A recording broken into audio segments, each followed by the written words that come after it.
शेतकऱ्यांसाठी आजच्या सर्वात मोठ्या टॉप आणि ठळक बातम्या आपण या ठिकाणी पाहतोय। पहिलीच बातमी आहे, राज्यात आजपासून पावसाचा जोर ओसरणार, थंडीचा कडाका वाढणार, हवामान विभागाचा अंदाज। पुढली मोठी बातमी आहे, गोरेगावात मुख्यमंत्री गो बॅकच्या घोषणा, शेतकऱ्यांची सरसकट कर्जमाफी करा, शेतकऱ्यांची मागणी। पुढली मोठी बातमी आहे, दूध अनुदान दिल्याने काही फरक पडत नाही, दूध दरात पुन्हा प्रति लिटर 5 ते 6 रुपयांची घसरण। पुढली मोठी बातमी आहे, नगरला अवकाळी पावसाचा तडाखा, ज्वारीसह गहू हरभऱ्याची पिकं झाली आडवी। पुढली मोठी बातमी निघते, नाशिकमधून 65,000 शेतकऱ्यांना मिळणार 99 कोटींची मदत, नुकसानीनंतर महिन्यातच मदत निधी मंजूर।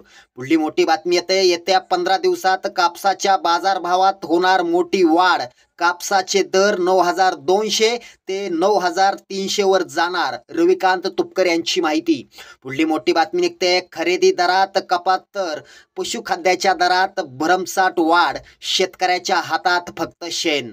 पुढली मोठी बातमी निघते, धुळ्यामधून पीक विमा अग्रिम रकमेपासून अनेक शेतकरी वंचित, गिरीश नेरकर यांची माहिती। पुढली मोठी बातमी निघते, सोयाबीन तुरीच्या कमी दरामुळे शेतकरी पुन्हा अडचणीत।